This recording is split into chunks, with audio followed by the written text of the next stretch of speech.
السلام عليكم. زي ما شفنا أغلب البورصات المؤشر الرئيسي بتاعها نزل بأرقام كبيرة جدا نتيجة التعريفات الجمركية اللي فرضتها أمريكا على دول العالم، ومن ضمن البورصات اللي اتأثرت بالموضوع ده البورصة المصرية. في الفيديو ده هنتكلم عن اللي حصل النهاردة وإزاي تكون مستفيد منه.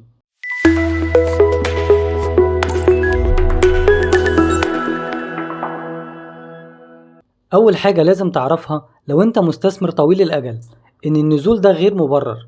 يعني إيه الكلام ده؟ يعني هل سهم شركة زي عبور لاند مثلا نزل عشان حصلت مشكلة في المبيعات أو مشكلة في الإنتاج أو مصادر الطاقة اللي بتزود المصانع فيها مشكلة؟ أسعارها زادت مثلا؟ طب هل مصر بتصدر جبنة عبور لاند لأمريكا فكمية التصدير هتقل عشان السعر هناك هيزيد نتيجة الجمارك الزيادة؟ الإجابة لأ. النزول ده بسبب الأخبار والأحداث السياسية اللي بتحصل واللي بتأثر على الأفراد المضاربين واللي بنسميهم القطيع، وبتزود عندهم مشاعر الخوف، وبالتالي بيبيعوا الأسهم بتاعتهم يمكن بأقل من سعرها أو بخسارة. فلما بيحصل ده مع عدد الأفراد المؤشر بتاع السهم بينزل نتيجة زيادة العرض عن الطلب في السهم ده، وده بدوره بيزود الخوف عند باقي الأفراد إنهم يبيعوا كمان خوفا من إن السهم ينزل تاني ويخسروا. فلما بيبيعوا السهم بينزل نتيجة بيعهم أصلا، فبيحصل اللي انت شايفه ده، هبوط بنسبة 4% تقريبا في مؤشر البورصة الرئيسي. كل ده بسبب حركة المضاربة. إنما على مستوى الشركة أو المصنع نفسه مفيش أي حاجة حصلت. العمال والموظفين راحوا شغلهم النهاردة عادي، والماكينات وعربيات التوصيل شغالة بدون أي مشاكل. نيجي بقى للنص التاني. بما إن النزول ده غير مبرر بنشاط الشركة، إذا كمستثمر طويل الأجل دي فرصة حلوة جدا للشراء. ده أنسب وقت إنك تشتري فيه، لأنك هتعمل أحلى متوسطات عندك لو كنت شاريه أعلى من كده، أو هتزود عدد الأسهم من الأسهم اللي بتستثمر فيها بسعر حلو جدا. زي ما انت شايف كده في أسهم سعرها دلوقتي مش هتشوفه تاني، والأسعار مسيرها ترد تاني وترجع.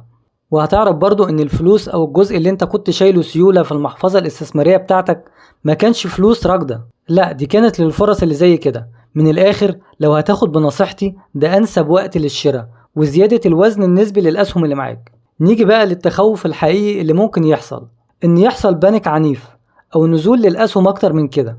بيتهيألي ده أسوأ سيناريو ممكن يحصل.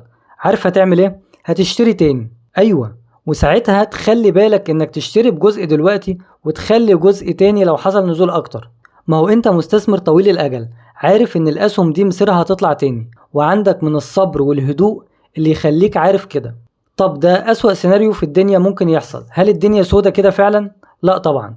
عاوز أقولك إن مصر من الدول اللي التعريفة الجمركية اللي اتفرضت عليها أقل نسبة، ده يخلي التحول في الاستيراد منها يكون أكتر على حساب الدول اللي التعريفة الجمركية بتاعتها زادت جدا زي الصين مثلا. فعندنا هنا فرصة قوية جدا لضخ استثمارات عندك، وبالتالي ارتفاع الأسعار في الأسهم. الخلاصة في الفيديو ده عشان نوبة الهلع اللي حصلة وعشان تهدى وتفكر صح، وتأكيدا على الكلام اللي دايما بنكرره إن الاستثمار طويل الأجل في الأسهم والبورصة هو أنسب وأكسب من المضاربة. وخليك فاكر إن بتصنع الثروات من الأزمات.